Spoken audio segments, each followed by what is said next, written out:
PJ Fleck is also brought to you by Tipsy Steer in High Pines, located at County Road C in Snelling, proud sponsor of Gopher football. And by Cub, the official grocer of Gopher Athletics. Now, here's the voice of the Gophers, Mike Grimm. All right, we are off and running. Here we go. It's Gopher Football Weekly with PJ Fleck. And we got a full house here at the Tipsy Steer, as we always do. The head coach is back. Bye week was last week. We're a little over a week now removed from the win at UCLA at the Rose Bowl Stadium 21-17. We might relive a few of those moments as well. And JG, good to see you. You too, man. Good to be back. And you're ready now. What, you were almost missing the show because of what happened now? Well, today's a big day if you're a Minnesota sports fan, in that, especially that grew up in the 90s, because there's a photo, PJ, of Randy Moss and Kevin Garnett going back to the year 2000. I heard about this. Yeah, and so they finally... recreating something. They recreated it with Anthony Edwards and Justin Jefferson. A lot of us of a certain age have been waiting for that, and that it happened to drop today. And there's a lot of content, as the kids would say, surrounding that. So I've been pretty much buried in that all day, just watching the interviews, reading the stories, trying to order the picture from my room, seeing which wedding photo I'm going to replace to put that picture up there, see how that's going to go, seeing if I can find the old picture. So it's been a day for me already, and it's just barely noon. Yeah, the goosebumps were there for you. Didn't Anthony Edwards also say that he wants to play football when he wins the NBA championship, right? Yeah, if he gets a ring in the next 3 or 4 years, which I'd take that. That'd be good. Yeah. He says, I might just go play football. He wants to be a strong safety. But what he needs to do, in my opinion, he's got eligibility. Yeah. So don't just jump to the NFL, Anthony. 1 year with the Gophers. Acclimate yourself to football. We got great NIL package for you, Anthony. Ain't that right, Slipka? We got a great NIL package for him, and we'll be waiting for him for 2 to 3 years from now. So I'm sure that he'll be fired up to hear that. Yeah, they opened and then tonight, go to right? the NFL. Yeah. They opened. Yeah, that's why it dropped today. Season opener in the NBA. Gotcha. They dropped it. Yeah, it would be good. Yeah, that if he wins it this year, if they win it all, do you think next year then you could get him in? Oh, absolutely. I think Coy would have to be great teammates. Kerry Brown back there, Aiden Gooseby, Coy, him. I think that'd be great. Yeah. He told JJ that he needs to go, because Justin wasn't believing it. He said, if Derrick Henry's coming up, what are you going to do to him? And he said, well, I'm probably going to pop him. Like, it's not going to be a big deal. He says, he goes, I don't lift. He goes, I don't lift like you guys. If I lift like you, I'd look like those guys. He says he doesn't lift, which I'm not sure I believe totally, but he sure looks like he does. Yeah, if you get him through the Dan Nichols strength program for like a spring circuit, maybe he'll be ready for you next year. Absolutely. I think he can play a little wide out. I was going to say, I think I'd be tempted to throw some 50-50 balls his way. And he says he likes hitting, but doesn't want to get hit. He wants to dictate. That's what he said. Well, that's why you run away from people. Yeah, that's true. Yeah. That's true. The quick and fast ones don't get hit very often. So that's what I've been doing. Yeah, I was worried about you. You said you might be late, and you made it on time. So barely. That was great, barely. So that's fun. Yeah, the Wolves do open tonight. You were, a point guard, PJ? Right? Yeah, I was 1 and 2. Shooting guard at times, point guard at some others. Yeah. I wasn't bad. Yeah, you were all state in 3 sports, right? Yeah. Nothing wrong with that. All right, well, how did the bye week treat you? What did you get to do? I'm sure you took a whole bunch of days off, right? Oh, yeah, that's all we did. Went to the beach and hung out. No, the best thing about the bye week is it came at a great time. And if you've been around me before, I've talked about bye weeks. I've never met a bad bye week, and it couldn't have come at a better time. We went 7 straight games plus training camp without a break. These guys have been giving us everything they have. And so we had to get healthy. We just had to get guys that were all beat up, banged up, healthy. I mean, Justin Wally was playing on a bad knee, and Jalen Logan Redding playing on a bad knee. I can go on and on about everybody fighting through their injuries and what they had going on. So the number one thing was to get healthy. Number 2, just continue to get better at the things that we need to improve on and do a lot of self-scout.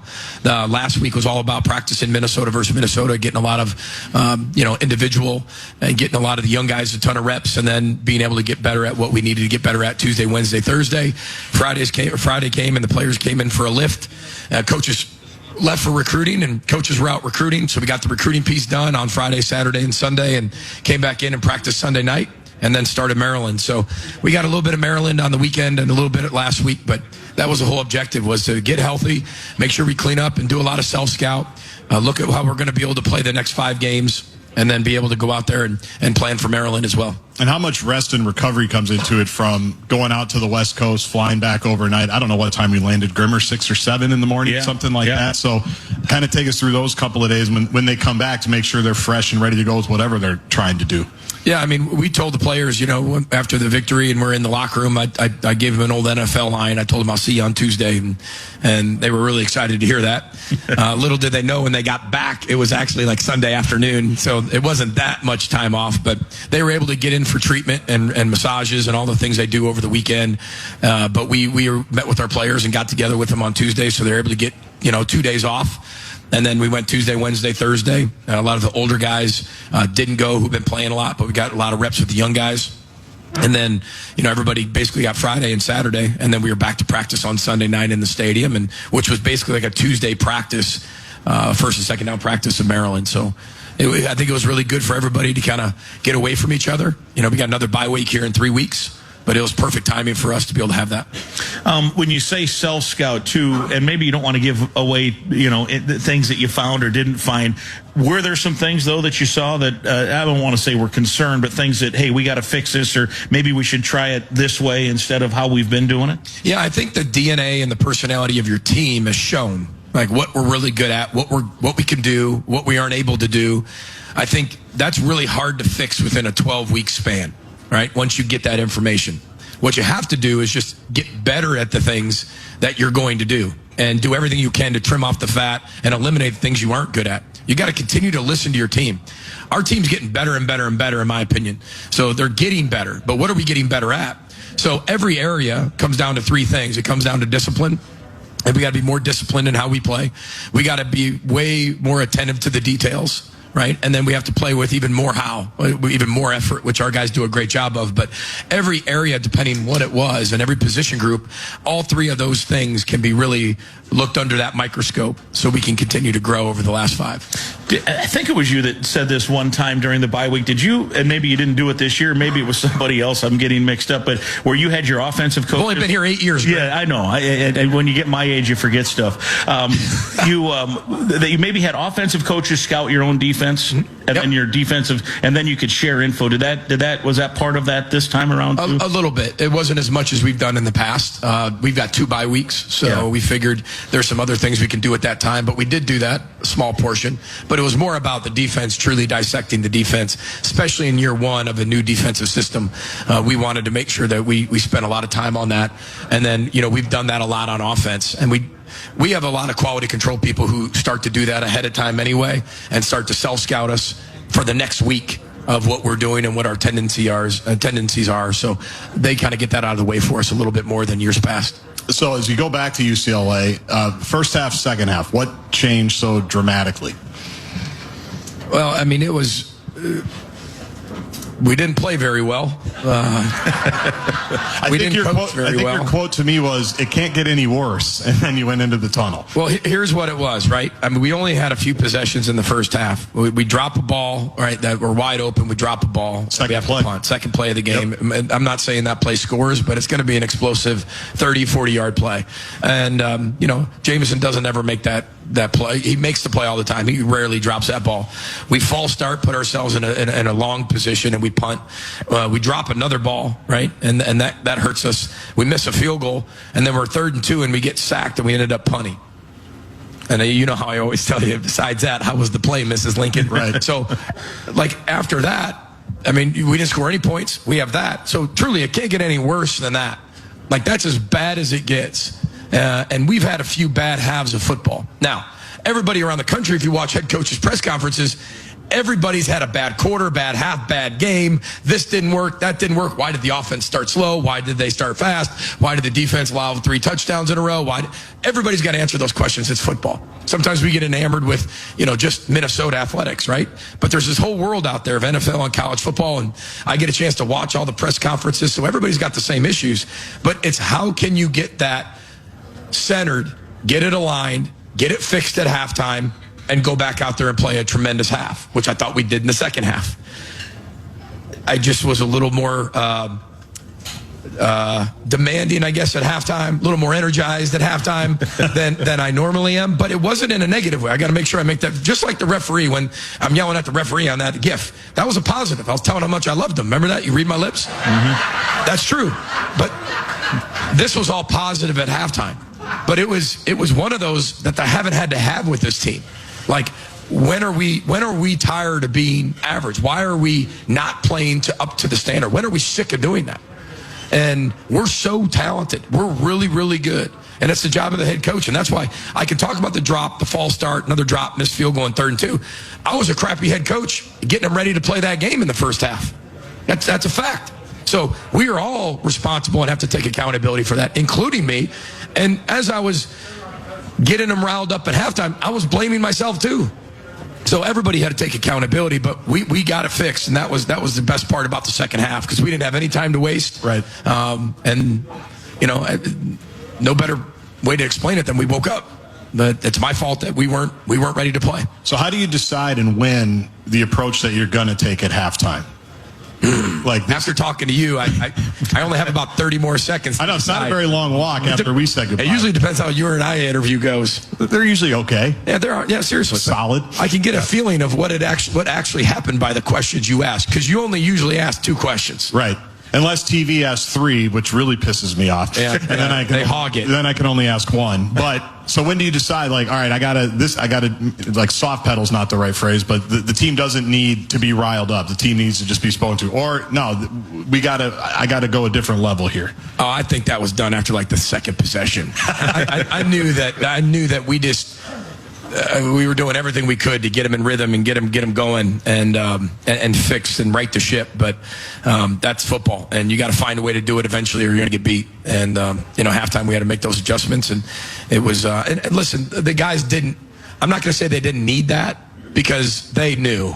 Right. And one thing about our team is they know. They know the expectation. They know how good they are. They know when they're not playing up to the standard. They're letting each other down. Right? And they're playing for each other. We're all letting each other down. Me coaching, them playing, like we all are. And we had to be able to get that fixed. And I thought our coaches did a great job of making some adjustments, true X's and O's. And then obviously, mentally and emotionally, our guys came around. But again, I've got to do a better job and evaluated that week of what we did and how we did it. There were teams going into that week that were 1-8 if you traveled 2 time zones. And I did everything I could to tell them that's garbage. That's media. That's coach speak. That's to get you riled up. And in the first half, I'm like, I'll be darned, it's real. Yeah, it's a real thing. Penn State had the same thing. I mean, they started slow against USC just down the road. Yeah. And then you go back and you look at like Fresno State. You look at Oregon State, and I think we started slow at Fresno State, and I have, me, like, I don't believe in momentum, let alone 1-8 when you travel 2 time zone. That's garbage. That's so. I'm still not a believer, but I was like, well, this past weekend, while you guys didn't play, there were some more 2 time zone plus travelers that did win, so that record's getting closer, evening out, exactly. There's undefeated teams. You got to win every game. Yeah. You got to find a way to win every game. The travel's not affecting Indiana, that's for sure. They're playing well. Yeah, that's true. That's true. All right, let's take a break. We will talk more about the bye week. We'll talk more about UCLA. And, of course, it's homecoming here at the University of Minnesota this week. Maryland coming to town on Saturday. Hey, we want to thank alumni-owned Sunbelt Business Advisors. They should be on your team roster if you're selling a business. Get your Sunbelt no-cost confidential business valuation today. Visit sunbeltminnesota.com. As always, they have their table over here in the corner, and we thank them for their support. Stay with us from the Tipsy Steer in High Pines. It's Gopher Football Weekly with PJ Fleck from Learfield. No matter who you are or what you do, there's a Ford vehicle that can help you own the day. Make life on the go a walk in the park with the new Ford Explorer. Become the MVP of the work site with the unrivaled performance of a new built Ford Tough F-Series truck, the best-selling trucks in America. Or discover what it really means to adventure in the great outdoors with the new Bronco Sport. Whether it's for work or play, there's a Ford with a great deal waiting at your local Northland Ford dealers. Don't wait. Get behind the wheel of a new Ford today. Based on calendar year total sales. Are you looking for concert or sports tickets? As a local Minnesota company, Ticket King is a company you can trust. They have seats to fit every budget and even offer parking or tailgating passes, and all tickets are guaranteed. Each order is personally attended to by one of our dedicated customer service representatives who are committed to providing you with a courteous, professional, quick, convenient experience. Visit us at TicketKingOnline.com or call us directly at 612-341-4131. When we say that Cub milk is the freshest in town, we mean it. Less than 48 hours from farm to store fresh. We guarantee 7 days or more of freshness. It all starts with local dairy farmers who take great care in making sure all the cows are happy and healthy. We support local farm families 365 days a year. And that makes our milk even more delicious. So you always get the freshest milk and the biggest smiles. You can guarantee yourself a Minnesota maroon and gold win when you sell your business with Sunbelt Business Advisors. Sunbelt is a local alumni-owned company and proud sponsor of Gopher Athletics. Sunbelt provides business owner brokerage services to small businesses as well as mergers and acquisition services for companies up to $150 million in revenue. Are you thinking about selling? Sunbelt can help you make the most from your life's work. Visit sunbeltminnesota.com for a free confidential value range. Minnesota's largest seller of companies. sunbeltminnesota.com. You want the best for your child. So does M Health Fairview Masonic Children's Hospital. As the Twin Cities' longest-running, top-ranked children's hospital, many of the world's leading medical experts just happen to come with the most caring hearts. This combination of compassion and expertise is why Masonic Children's Hospital was once again recognized as the Twin Cities' top-ranked children's hospital by U.S. News and World Report. World-class, kid-focused care is available for all. Learn more at mhealthfairviewpeds.org. Get ready to win big with Window Concepts. Enter the Home and Away giveaway for a chance to transform your home with $5,000 in home improvements, courtesy of Window Concepts. Plus, score an amazing trip for two to the 2025 Gopher football game against Oregon. And it doesn't end there. Second place wins 2025 Gopher football season tickets. Don't miss this chance to upgrade your home and experience the thrill of Gopher football. Register now at gophersports.com/Window Concepts for your chance to win. Gopher fans, check out the spot for Gopher Weekly with PJ Fleck. The Tipsy Steer in High Pines in Roseville is a great place to watch the games with a large outdoor space to eat, drink, and hang out with your friends. Check this place out. Locally owned refreshing beverages and food sourced from area farmers, serving on menu favorites like bacon lollipops and armadillo eggs. The sassy menu also features brick oven pizzas and acclaimed burgers. Tipsy Steer in High Pines in Roseville, County Road C and Snelling in Roseville, or online at tipsysteer.com. Go Gophers! Gopher fans, when you want to get around Gold Country safely, securely, and on time, call Carey Minneapolis-St. Paul. Carey Limousines, a global leader in business travel, offering a world-class fleet and reservation staff who make sure you arrive on time, every time. The team's available 24/7, so give them a call whenever you're ready to travel. 612-623-0565, or visit the webpage, CareyMPLS.com. And go Gophers! The game against Iowa on September 21st recognized the 12th annual Celebrate Ag and Food Day at Huntington Bank Stadium. Both the game broadcast and the presentation inside the stadium celebrated the tireless efforts in the agriculture industry. Gopher fans, we can all be proud of the continued efforts, results, and talented people that work in these industries to provide a sustainable food supply with so many changing variables. The Gophers would like to thank the presenting sponsors of this event: CHS, Compeer Financial, Undeniably Dairy, and Beck's. Deer truckin' awesome. Want more horsepower in the stable? The Tundra iForce Max is all the truck you need with its electrifying twin-turbo V6. Saddle up the Tacoma TRD Pro. Its segment-first performance seats smooth the shocks when things get bumpy. And the Toyota 4Runner tames the trails when nature plays tough. And that signature power rear window? Oh, yes, sir. Toyota trucks. Toyota. Let's go places.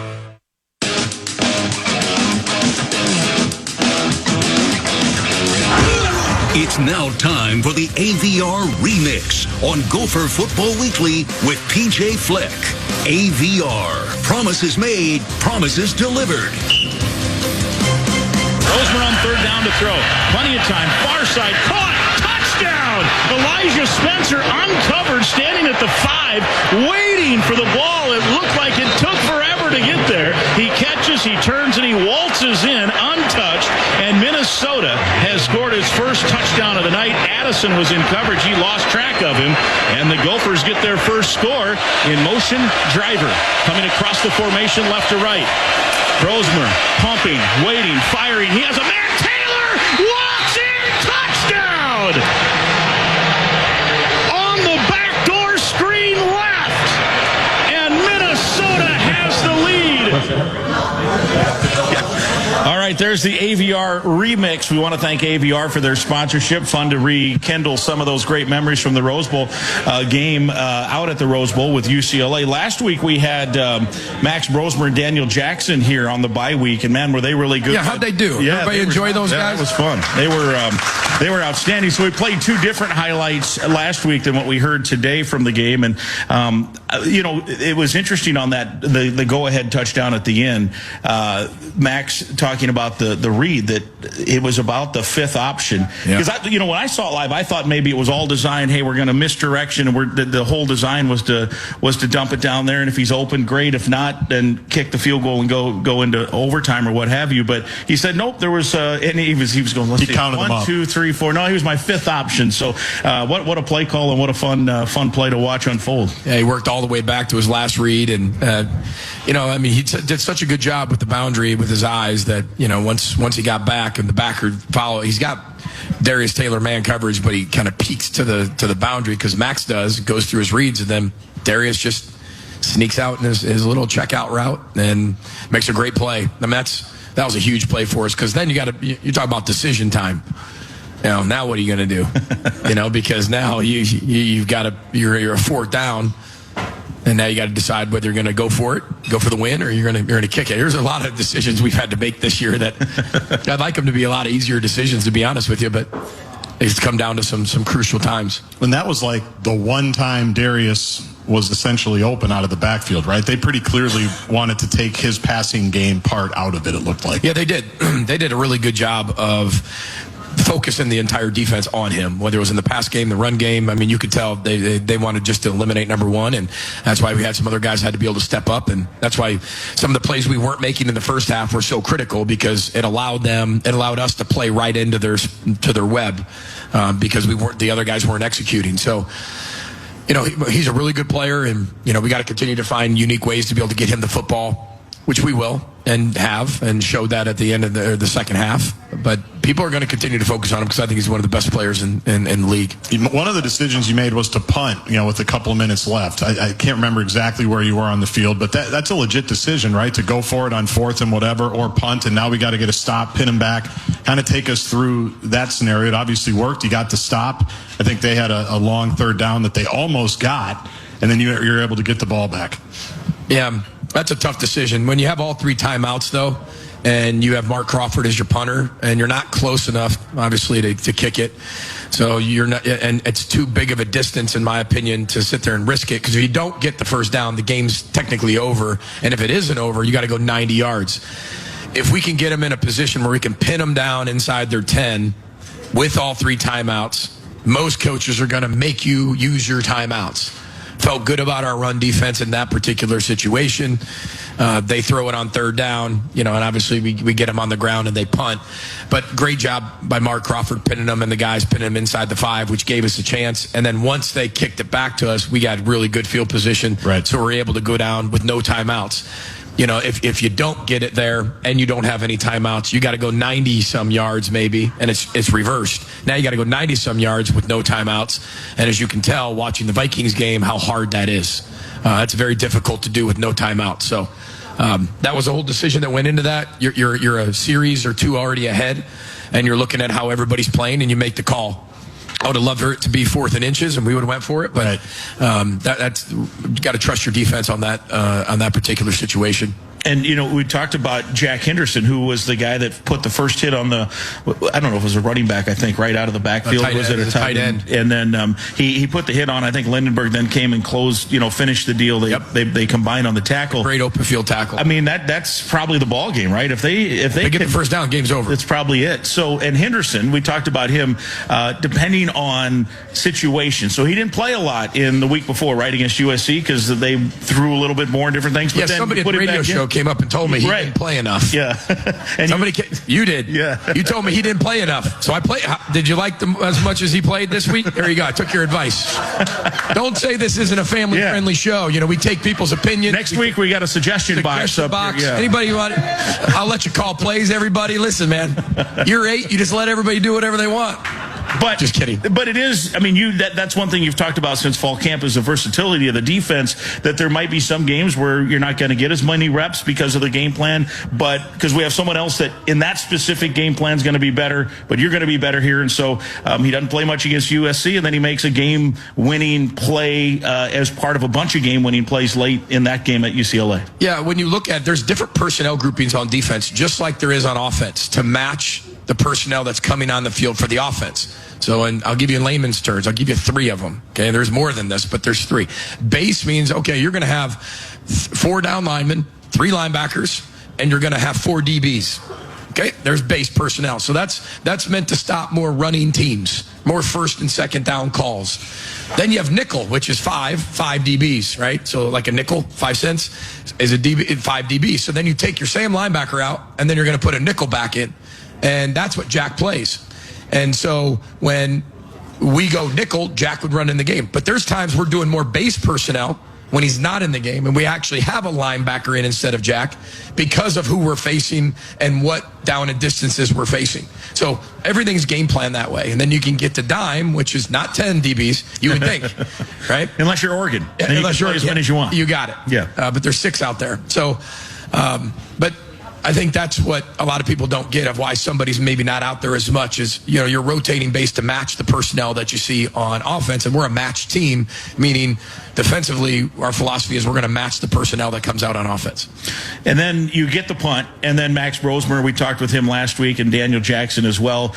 This wasn't the first occurrence of him leading late game drives to success. I know you've talked about this from day one too, what you see in him that allows him the decision making and then the skill set to make those passes in key times. Yeah, one of them is just his preparation. I mean, I've never seen anybody prepare as hard as he does and as thorough as he does and as long as he does.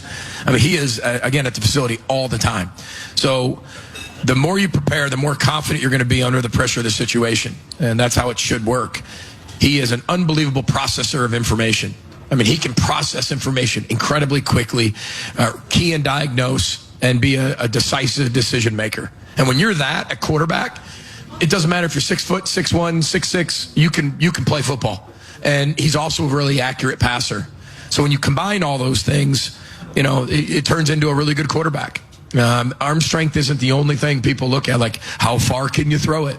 Like nobody cares. Nobody really cares. That's not something that we evaluate. We evaluate the accuracy. We evaluate the processing of information, the poise in the pocket, the ability to run with your feet when the play breaks down. All of those come into play. So he's got a lot of it. I mean, whatever it is, he has. And again, whether we win them all, lose them all, I'll always feel that way about him because he's the best I've been around in so many areas. We hear a lot about like team building and bonding and all those things in the off season. The stories always get written, and sometimes you wonder, is there any truth do actual things really go down on those trips? He told us last week the pass to Daniel Jackson, you haven't really run it that much this season. You haven't really done it that much this year. He said, we did it a lot when he came to Georgia in the summer. He goes, that was going all the way back, which I thought was fascinating. Yeah, no doubt. He said, we never really do that all that much. But that went back to whenever it was, June or July, when he had all those guys go down there. Yeah, I think that's where the connection happens. And I think in college football right now, at least me as the head football coach here, is that I'm always going to find a way to be able to connect and make the best team we can. Maybe the way we do that has changed over the years with NIL and portal and all those things. That has changed. But your team building is still an art. And I still believe in the team. And I got to get players in here that feel the exact same way. And no matter if they're making money or not making money, they got to believe in the team. And they got to believe in something bigger than themselves. And Max does that. He's the ultimate connector because he takes what the expectation and standard is, and he connects everybody to that. And not only does he connect everybody to that in season, he's doing that in the winter. He's doing that in the spring when he took all of our pass game down to Georgia and paid for everybody to go down there. He did the same thing with our offensive linemen and sent them to an offensive lineman camp for the NFL. He sent them out there. He knows the time that's spent in the offseason is going to pay off in season at some point, just like he just did when he talked to you about him and Daniel. So that pays off. And you're not doing that if you're a really connected team. You're worried about your own personal brand. You're worried about your own personal needs. You're worried about that if you're not a team. These guys have put all that aside. That's why I love coaching them. Because win, lose, or draw, like these guys are fun to coach because they love to be a team. The result's going to be the result. In this profession, you got to realize at some point the result's not going to be good enough. You got to surrender that outcome and be able to focus on the process of continuing to connect that football team every single day. And I think that's what our coaches do. Our players are willing to do that. And I think that's what's really special about some of the results we've had is because we do have really, really good football teams. Very good. On that note, let's take another bottom of the hour break here. When we come back, we'll look ahead to Maryland. We've got more to talk about as well. We'll give away our gift card from the University of Minnesota bookstore as well. We have the sign up over here. If you're here in person, you can just go over and put your name in the hopper. You can visit the University of Minnesota bookstore and discover the area's largest selection of U of M and Golden Gopher apparel and novelties for fans of all ages. From the latest fashions to traditional favorites, it's the University of Minnesota bookstore, your one-stop shop. Visit online at bookstores.umn.edu, or you can visit in person on campus at the Union. Let's take a break. It's Gopher Football Weekly with PJ Fleck from Learfield. Yeah.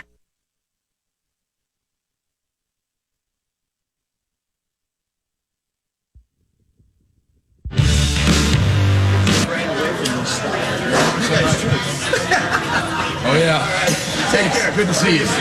Welcome back. Gopher Football Weekly with PJ Fleck. We're here every Tuesday at the Tipsy Steer in High Pines, live noon until 1. We want to thank everybody who is out here in person. It's homecoming week, Minnesota and Maryland, in the big football game on Saturday. That kicks off at 2:30. We'll take air at 12:30, and we want to remind you to stop by the Gopher Garden. It's the pregame fan fest. It's located on Oak Street outside the stadium. It starts 3 hours before every home game. You can also experience that pregame radio show. That starts 2 hours before, and the Pride of Minnesota Marching Band pregame concert as well at that Gopher Garden. And I want to ask you a good question. How many people actually went to the Rose Bowl that were here? Make noise. That's pretty good. Yeah, that's real good. Everybody had a good time? How fun was that? You know what was shocking to me about the stadium, because I'd never been there. Remember, there's two places, and you'll love this. There were two places that I've always said, like, I'll never go unless I'm in it. Yeah. I'm playing in it somehow, some way, right? Filler. Was the Rose Bowl and Notre Dame. I've never been in Notre Dame Stadium and never will go in. As a Catholic kid from the south side of Chicago, I will never go in there until we play a game there. That's just something that's spiritual to me. And the Rose Bowl is the same way. The only issue was, when you're in the stadium, you can't see the mountains. No. Not from your side. When you're on the because field. we go right down the tunnel and boom, we're on the field and you walk out and you're like, yeah. And I was like, where are the mountains? Truly, because you always see it from the views on TV, right? And then you see the beautiful sunset. I mean, the sunset went behind the press box and that was it. Like the sun went behind. I was like, wait a minute. That's probably why we didn't start very fast. Yeah. You were looking for mountains. I was looking for mountains and I was looking for the sunset. Yeah. Coach, it's third down. Hang on. Where are those mountains? Man distracted is a man defeated. Yeah. So truly my fault. But how awesome was that? How was it though? When I know you're in it. You got to win. It's a business trip. But did you take a second when you're walking out on the turf and just say, yeah, well, I'm coaching a game in the stadium? You know, I did. Heather and I were down on the field pregame and got some pictures, which was great. And I pulled some grass off the field. Green. I got some blue. I got some yellow. I put it in my pocket. Forgot about it at the very end. Never got that. It got washed. But. It was even just leading up to the day. I mean, Heather and I went for a walk, and I told you about that song, California Dreamin'. Mm-hmm. Like, Heather and I went on a walk. It was the most peaceful walk. It was awesome. And then there was actually a church And that's when the song says, stopped into a church, right? We went, this is no joke. We went into a church that said, come in, light a candle. Get down on your knees, begin to pray. Truly, and say a prayer. And I hope we start fast tonight. I hope we're not down 10-0 at halftime. Yeah. Please, Lord. I'm getting to my point that even the prayer didn't work.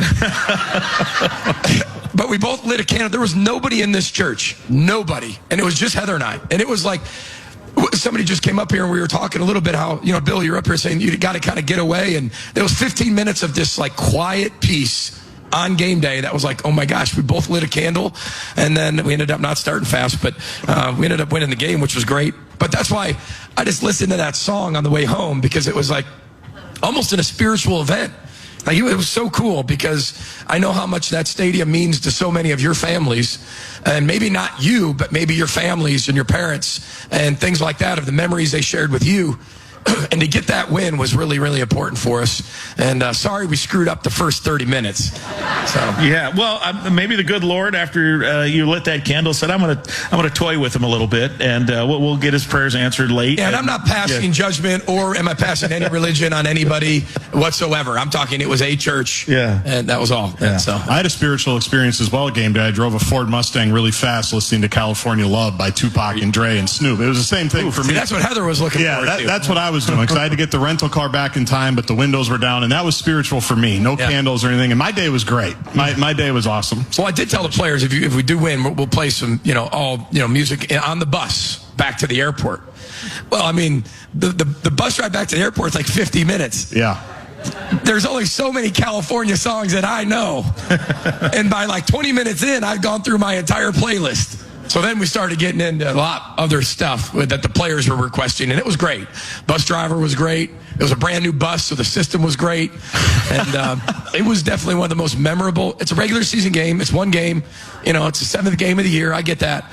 But it was one of those memorable games you'll never forget, because of just the experiences you had while you're out there, and I hope you felt the same way. Well, it's cool to win on the road when you have so many people there, whether it was, Colorado a couple of years ago, when basically they were the only ones left by the time that was done, and they're all there. Kind of the same thing in the Rose Bowl. They're all there in that corner, and you guys get to just go off the field to everybody being there. I think about Iowa last year, same bit. It's just winning on the road is a special thing. It's special, and it's really hard to do. I think that's winning on the road in the Big Ten is really tough. And not only that statistic, that was 1 in 8 of people going 2 time zones over. Remember, those are all away games. And a lot of times there was a lot of upsets that happened. So, I mean, it's really hard to win on the road in the Big Ten, and to win in a venue like that to an improving UCLA team, as they proved last week, was a really good win for us. And then now it's the bye week, so you get some rest, and we want to preview Maryland. But one final thing on the bye week, recruiting. I know maybe you traveled some. I know you had assistants out, and how important is that at this point of the season to maybe get out and watch some high school games, make contact with some potential future Gophers? Well, I love California so much. The bye week, I went back. Did you see the mountains this time? I saw the mountains, I saw the ocean. I saw the mountains. We have a quarterback committed for next year's class that's by the ocean. His high school's literally, it's right by the ocean. So Gopher fans went to watch him play on Friday night. Maybe they did. Maybe they didn't. Yeah. And then we have some other guys out there, but it was a really good trip for us to get out there. But our coaches went around to a lot of our commits and got a chance to be able to see those guys play, and potential guys we're going to offer and hopefully come down to the wire with. Signing day, I found out, is 43 days from today, and portal opens in 50 days. I'm not sure how you feel about that. You kind of feel how I feel. That was an audible groan. Weren't we just there? Yeah. We've never had an audible groan at the show before. I feel like we just had one. That was an interesting take on it. I feel you. Follow-up, you mentioned California. With the addition of the 2 LA schools, does that open up maybe some avenues to the Big Ten in terms of recruiting, that you can sell it a better opportunity, or no? I think it definitely does. I think you still have to have the right connections. We're recruiting the Los Angeles area right now because we have people who have ties to the Los Angeles area. And so that helps us. And it just happens to be the Big Ten has expanded from West Coast to East Coast, and it's a national conference now. And it plays into our hand a little bit in a good way, because now we played 2 LA teams this year, won them both. And, you're walking around with that maroon and gold in a little bit different way out there, where people are really noticing Big Ten football, where that used to be just Pac-12 country, and you'd only pay attention to that. So I think it's really healthy for us. I think it's really good for our team, our expansion and what we're doing recruiting-wise. But it doesn't mean like we're recruiting, Eugene, Oregon more because we expanded. Right. You've got to still have those connections, and we have some connections in LA, and we're using them. When you recruit people from a faraway land like California or Florida or Eugene, Oregon, what are the roadblocks or the barriers, or what do you have to explain about Minnesota to people that might not know it? Well, I think there's always a perception. I don't think anybody's going to take offense to this. They just think it's like the frozen tundra, like glaciers are here. Like Minneapolis sits on the edge of a glacier and is right in between the other glacier, which is St. Paul, and like two glaciers. Yeah. You should FaceTime them today. We all live in igloos. Yeah. We wore parkas and ski masks to the show today. Yeah. I mean, I think that's the biggest misconception and misperception of our place. It's always cold. And then, here we are in late October and the trees are changing and it's 72 degrees outside. I'm not saying it's like that all the time, but I think that's one of the biggest hurdles, is that. And then I think whether people want that or not, you're close to a city. And so we get played against that you're close to a city. I'm not sure why you play against that. We have 18 Fortune 500 companies at their real life after football experience that they're going to have for the rest of their life. I think that's a benefit, because you can be in a 150-year-old campus, but also have this engine right next door. So I think those are just misconceptions. And people really just never been to Minneapolis. But you'd be surprised at how many people, hey, my dad used to work in Minneapolis, or my grandfather used to work in Minneapolis, or how many people's paths go through here. I'm not sure how when the westward expansion and the Oregon Trail happened, like why people actually stopped here. Wagon wheel, axle, oxen died, typhoid. Yep. Something happened where we got to set up shop here. Cholera was a big one. Because you just keep going west. I mean, so it's amazing when people, when they actually stopped here, what made them stop? The Mississippi River, mostly. The river, Yeah, they couldn't cross it, so then they just had to use it and go down to New Orleans. That's my guess. And then Carnegie built the bridge, and you got to cross the Mississippi River, and it's just interesting. What was your question at the beginning? What are the roadblocks? The Mississippi River is the roadblock. Yeah, it was. We got to get west. I still like that picture. You were at the headwaters your first year here. Remember, you were out surfing out there. I tell you, that was the first time I got Patino's personality. Yep. If you guys remember Richard Pitino, he was making fun of me so bad, holding that oar, putting my right foot on one side of the Mississippi, left on the other side. He goes, man, you have so much energy. You have too much energy for me. And he was mad because he had to do it because you did it. It looked bad for him if he didn't do it after you did it. Because I was there. Remember, you were there, right? A lot of stuff. Yeah, you did. And he just goes, well, I have to do this now. PJ's out there with an oar. Yeah. That is fascinating. Before I got here, I couldn't tell you that the Mississippi River started in northern Minnesota. I couldn't tell you that. I know the Mississippi River was in Minnesota, but I didn't know it started there. That was now fun. You know. Now we know. And you've crossed it. And I've crossed it. I use it in recruiting all the time. Yeah. All right, Guardsy, you have to go. I hate to leave all this. I know you do. I hate to leave it, but I do. We hate to lose you, but go get your good parking spot on campus and have fun with the show. Coach and I will wrap it up. Stay with us. Don't you guys go away. Stay with us. It's Gopher Football Weekly with PJ Fleck from Learfield.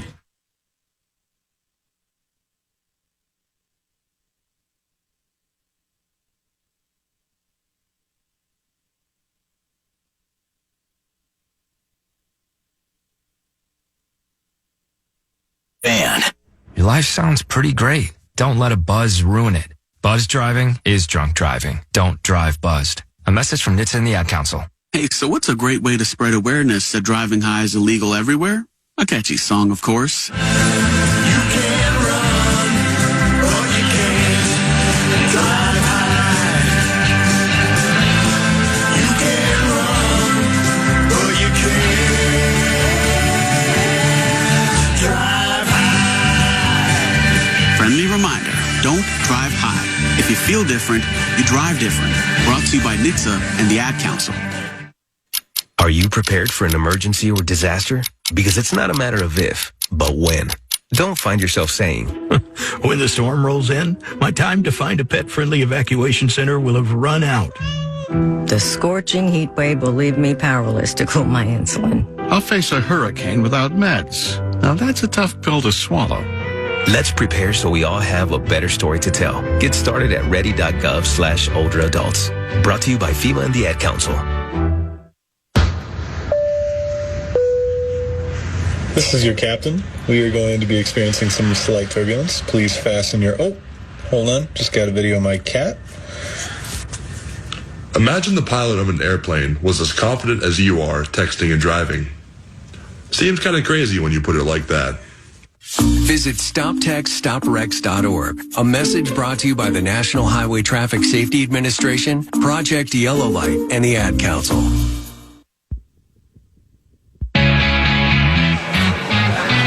My kind of place. Welcome back. It's our final segment, Gopher Football Weekly with PJ Fleck. We want to thank some of the great folks here, including all of the attendees. Let's thank the wait staff, as always, here at the Tipsy Steer in High Pines, always doing great work. Jared Wells is our on-site engineer. Michael Tackett, in-studio producer. Paul Rovnak, Garrett Chernoff, and Chandler Bunning from Gopher Football. All right, it's homecoming, and you always say, Coach, that homecoming, your job is to win the football game, and everyone else's job is to have all the fun. That's 100% right. You know, I mean, I told our team, I always tell them about homecoming. I say our job's not to get the gym ready, to be able to get the punch ready, to pick the playlists. And they're all looking at like, what's punch? What are you talking about? Spiking the punch? Like, what is he even talking about? They have no idea what I'm talking. They have no idea what a punch bowl is or punch. So I got to get rid of that line. I don't think people hang streamers anymore in the gym either. Is that right? I really don't think so.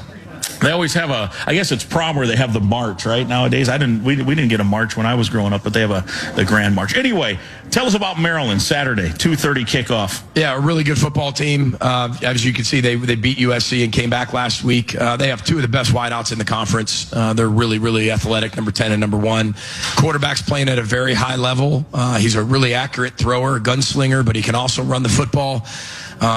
Offensive line's big. They got some really athletic tight ends. They got 2 superstar running backs. Typical Maryland team. So many guys they have are from that Tidewater, PG type area in Maryland and DC. I mean, Loxley's done such a good job of recruiting that area as well as other areas, but really focused on that homegrown talent. That's one of the most fruitful recruiting areas in the country, and he's done a really good job over there, and they look the part.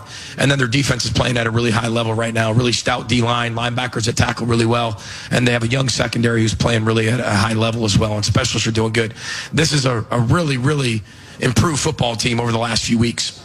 Coach Loxley has taken over the play calling on the offensive side, and it's night and day, and they are playing at a really, really high level. Yeah, they went on, a 15-0 run to end that game. They were 14 down to start the fourth and had a good fourth quarter. And I guess this is college football. Every week there's these surprising games. I'm not saying that was surprising, but you look at their schedule like, okay, well, they lost 2 in a row. They got blown out the week before at home. What's going on with them? And then they come back and beat USC. And so all of a sudden it's like college football is it never disappoints in terms of what it can or can't deliver. But that Northwestern game is you can't look at that. They turned the ball over multiple times inside their own 20-yard line. One of them's a 2-yard line scoop and score from Northwestern. Northwestern got like 21 points on truly just oddities on the Maryland side and things that it's like you're snake bitten. Like it's tough to overcome those things, and it's rare. But if you watch the game, Maryland plays really well and scores some points towards the in the end of the first half, and then comes back a little bit. But Northwestern took advantage of all the opportunities they had and just kept them out of the end zone. But they were moving the ball left and right. They're a really good football team, and they're explosive. Typical Maryland team when we play them. They got athletes all over the place, and they are explosive. Yeah, you mentioned that Baltimore, D.C., that DMV, they call it. I do games, basketball too, and every team, it seems, there's 2 or 3 dudes from that area. That place produces some athletes. I used to recruit that area when I was at Rutgers, and I had Dade County, and I had that DMV area. And every time I saw somebody, they were a good-looking recruit. Everybody was 4-star. Everybody, they're it's fruitful, right? Yeah. And he's done a great job of keeping the home state talent home. All right, well, let's get a win on homecoming. You got to appreciate everybody. Enjoy your homecoming. Row the boat, Sky Mile. Go Gophers. Thanks. All right, there he is, the head coach of the Golden Gophers, PJ Fleck. We want to thank Justin Gard as well. For Justin Gard and the head coach, I'm Mike Grimm. We will take air at 12:30 on Saturday kickoff, 2:30 Minnesota and Maryland. This has been Gopher Football Weekly with PJ Fleck from Learfield.